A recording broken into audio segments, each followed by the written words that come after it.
এই দাদাজনৰ মুখেৰে জানিম আপোনাৰ মানে প্ৰতিমা কিদৰে বনোৱা হয়।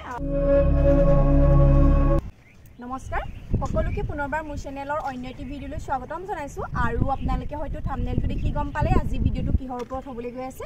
হয় আজি ভিডিঅ'টো মই আপোনাৰ গোলাঘাটত থকা প্ৰতিমা ফেক্টৰীত কিদৰে শিল্পীসকলে দেৱীৰ প্ৰতিমা নিৰ্মাণ কৰে আৰু এতিয়া যেহেতু শাৰদীয় দুৰ্গা পূজা সমাগত গতিকে পূজাৰ উপলক্ষে দেৱীৰ প্ৰতিমাসমূহনো কিদৰে নিৰ্মাণ কৰা হয় তাক লৈ মই এটা আপোনালোকৰ সৰু ভিডিঅ' আগবঢ়াইছো। পূজাৰ বাবে তেওঁলোকৰ তাত বহুতো অৰ্ডাৰ আছে। আপোনাৰ দেৱী দুৰ্গাকে ধৰি লক্ষী সৰস্বতী সকলোবোৰ তাত আপোনাৰ মাটিৰ মূৰ্তি বনোৱা হয় আৰু সেইবোৰ কেনেধৰণে বনোৱা হয় মই আপোনালোকক দেখাম বুলি ভাবিছো। তেন্তে বলকচোন ভিডিঅ'টো ষ্টাৰ্ট কৰো ইয়াৰ পৰা।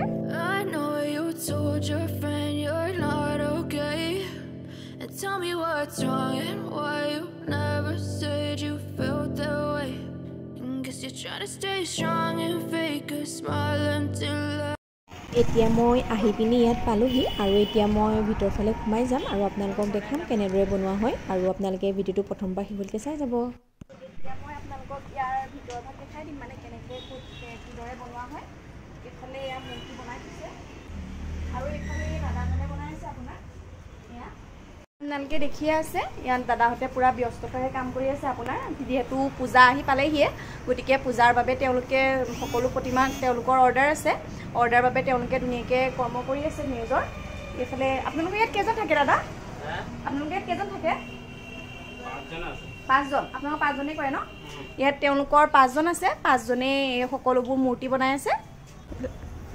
আপোনাৰ নাম কৈ দিব? শ্যামল পাল। আপুনি ইয়াত কিমান দিনৰ পৰা কৰি আছে এইটো? 20 বছৰমান হ'ল। অঁ আৰু আপোনালোকৰ এড্ৰেছটো জনাই দিবচোন। আমাৰ এড্ৰেছটো আমাৰ অৰিজিনেল ঘৰ কোচবিহাৰ। আপোনাৰ কোচবিহাৰ হয় আৰু আপোনাৰ দাদা? ধুবুৰী আছাম।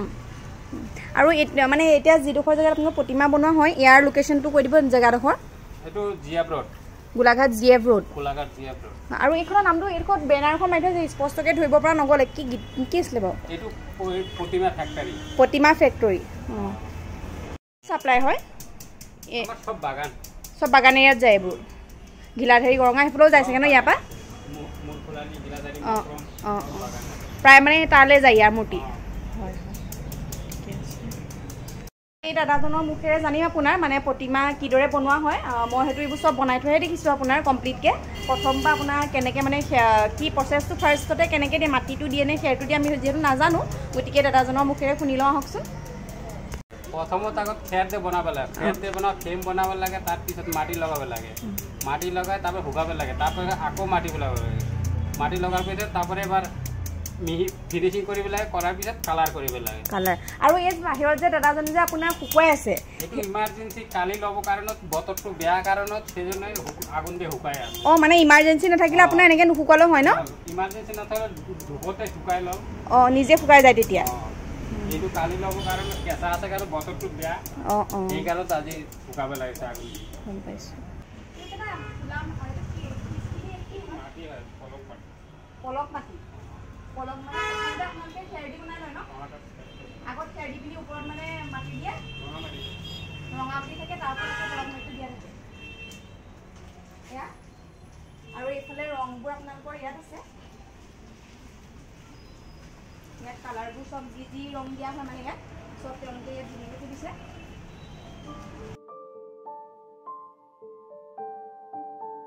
আৰু এইফালে আপোনালোকে দেখিছেই মৃৎশিল্পী কেইগৰাকীয়ে তেওঁলোকৰ কৰ্মসমূহ নিষ্ঠাৰে পালন কৰি আছে।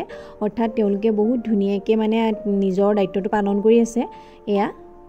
আৰু এইফালে আপোনাৰ এইফালে বনাই থৈছে এয়া সৰস্বতী লক্ষী এয়া প্ৰায় আপোনাৰ বনাই হ'লগৈ আৰু যিহেতু পূজা আহি পালেহিয়ে এয়া সকলোবোৰ বনাই হ'ল আৰু ইয়াত হয়তো কাপোৰ পিন্ধাবলৈ আছে আৰু কালাৰটো অলপ কৰিবলৈ আছে।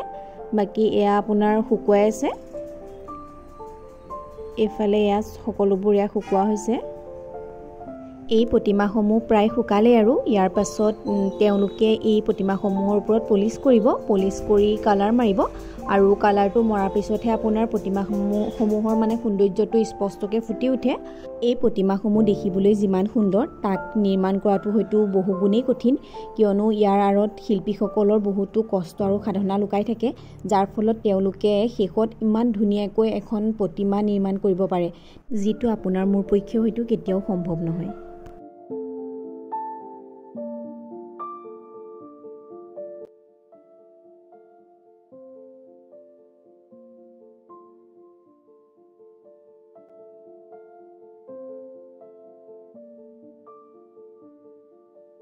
আপোনালোকৰ মানে এইবোৰ চব অৰ্ডাৰ আছে চাগে ন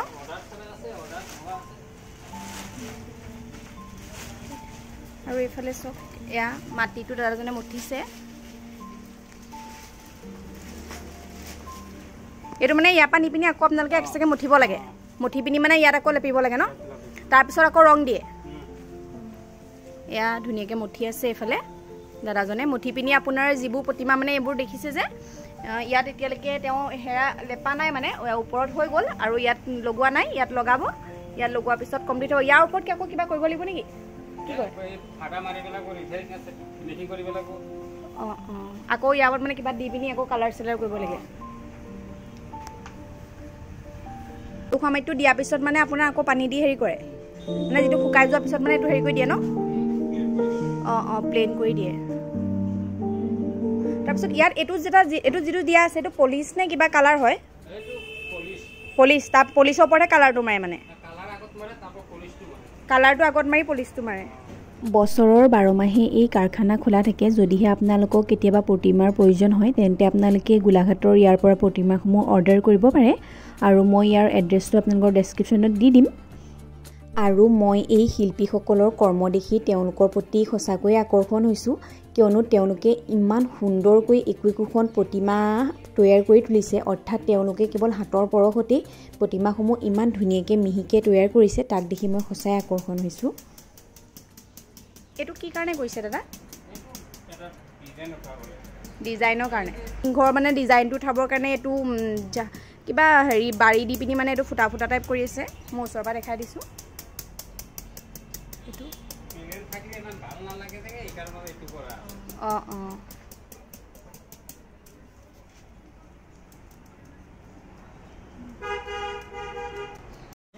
বাকী আপোনালোকক ভিতৰত দেখালৈ দাদাহঁতে কেনেকৈ বনাই আছে আৰু বাহিৰত এজন দাদাই আপোনাৰ মূৰ্তিবোৰ মানে বনোৱাৰ পিছত শুকুৱাব লাগে শুকুৱাৰ মই কেনেকৈ শুকুৱাই আছে মই দেখাই দিছোঁ এয়া আপোনাৰ যিহেতু অকণমান সোনকালে লাগে মানে এদিন দুদিনতে লাগে গতিকে এয়া আপোনাৰ জুই শেকত শুকুৱাইছে আৰু এইফালে এয়া মূৰ্তি আছে এই দাদাজনে এয়া শুকুৱাই আছে যদিহে আপোনাৰ হাতত সময় থাকে অৰ্থাৎ এসপ্তাহ বা 10 দিন সময় থাকে তেতিয়া আপোনাৰ ৰ'দত শুকুওৱা হয় এনেদৰে প্ৰতিমা ফেক্টৰী আপোনাৰ এই দাদাজনে হয় এই দাদাজনে আপোনাৰ চলাই আছে কিমান দিন হ'ল আপোনাৰ এইখন 30 বছৰমান হ'ল 30 বছৰমান হ'ল এয়া 30 বছৰমান হ'ল বুলি কৈছে তেওঁ নামটো কৈ দিব আপোনাৰ নাম বাবলু পাৰ এজন আৰু আপোনাৰ অৰিজিনেল ঘৰ ক'ত দাদা ইয়াতে নে ষ্টেচন গোলাঘাট